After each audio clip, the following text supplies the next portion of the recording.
Hi y'all, Dave Merrick. Coming to you here from Flying Field again. I'd like to talk to you for just a second about our most important piece of equipment really that we'll ever purchase outside of a rod and reel, and that's our waders and our boots. Especially this time of year as the weather started to get colder and we've gotten past our wet wading season, if you will.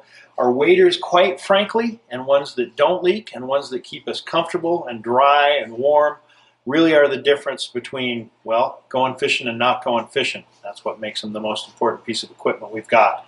Just a couple of things to know and a couple of tips when you do get out and you start shopping waders around.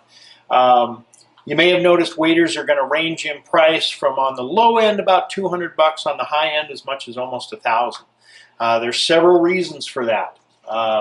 From the materials that go into them to the number of plies that are built into the waders, price will directly reflect durability and lifespan. In other words, yeah, the $500 pair really does last 2 to 3 times as longer than your $250 pair.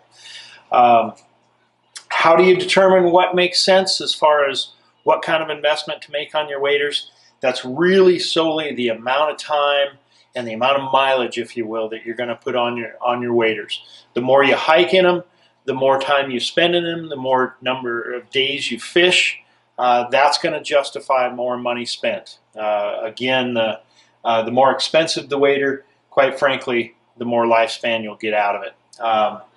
The other thing I can tell you is by all means, if at all possible, spend the money on a good name brand pair of waders. The top names being in the business, Simms and Patagonia I would consider the top two.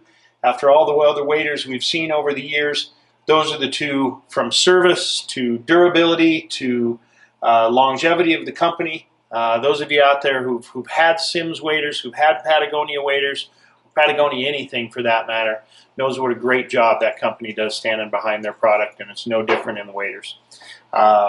Features come into play as far as cost, but really it's the number of plies and the materials and so forth that go into the cost of the wader. In a nutshell, as expensive as waders are these days, spend as much as you possibly can that makes sense to you, again, as far as the number of days you're going to use. For those who are out in waders, hey, 10, 12 times a year, that $250 pair is going to work great. For one of our guides who's in them, let's say 150 plus days a year, they're kind of wasting their money in that $250 price range. But by all means, as you have questions, feel free to swing on by the shop and we can talk waders in more detail. Good luck out there.